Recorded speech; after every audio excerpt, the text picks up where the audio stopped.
আসসালামু আলাইকুম। দেখেন দিহান মন খারাপ করে বসে আছে, কারণ ওকে সকালে নাস্তা দিতে দেরি হচ্ছে কেন, সেজন্য ও রাগ করে আছে।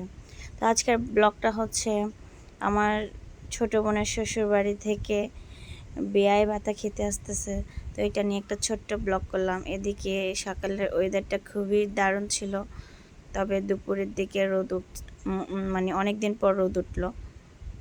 তো এদিকে হচ্ছে বাচ্চারা খেলাধুলা করছে। এদিকে যখন আমি বললাম যে তোমার জন্য নাস্তা রেডি করছি, তারপর আমার সাথে ছবি তুলতে রাজি হলো। তো এদিকে হচ্ছে গরম গরম নাড়ুটি আনতে গিয়েছে জান্নাত। অন্যদিকে মামা তার বেআইনদের জন্য রান্নাবান্না তৈরি করতেছে। সব রান্না মামা একাই রান্না করছে। বলতে বলতে মেহমান চলে আসছে, সবাইকে আমরা স্বাগতম জানাচ্ছি। অন্যদিকে নূর, অজিহা তার আপ্পিকে নিচ থেকে কখন আনবে তাদের তো আর তর্স হইছে না। তো নূর চলে গেছে লিফটে তার আপ্পিকে আনার জন্য।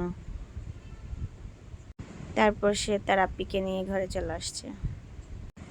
এদিকে সবাই নাস্তা নিয়ে ব্যস্ত, যেহেতু মেহমান সবাই চলে আসছে, সবাইকে নাস্তা দিচ্ছে ভাবি এবং আপু। ওরা হচ্ছে সবাইকে নাস্তা দিচ্ছে, আর আমরা এখানে বউয়ের সাথে কথা বলছি।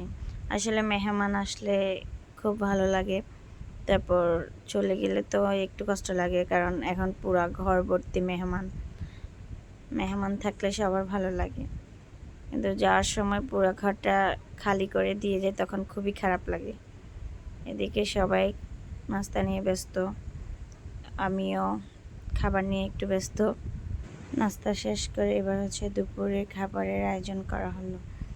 তো সবাই দুপুরে লাঞ্চ করছে।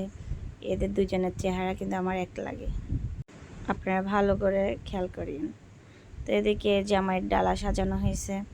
জামাইয়ের সাথে যে আসনে মানে তালতো ভাই বারবার বলছে আমাকে ভিডিও করেন। তো এদিকে আমার আপু আবার বলতেছে আমাকে ভিডিও করে না কেউ, আমাকে তুমি একটু ভিডিও করে সুন্দর করে।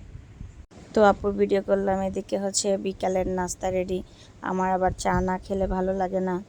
তো এদিকে সবাই খুব হাসি খুশি, সবাইকে আমার বড় ভাইয়া হাসাচ্ছে। আমার বড় ভাইয়া একটু শৌখিন। এদিকে সবাই রেডি হয়ে গেছে যাওয়ার বেলা, সবাই বিদায় নিচ্ছে। এদিকে ওয়াজিহা কান্নার অভিনয় করতেছে। তো সবাইকে আমরা হচ্ছে এখানে বিদায় জানাচ্ছি, আমি ভাবি এবং সবাই আমরা বিদায় জানালাম এবং সবাইকে আবার আসতে বললাম। তো আল্লাহ হাফেজ।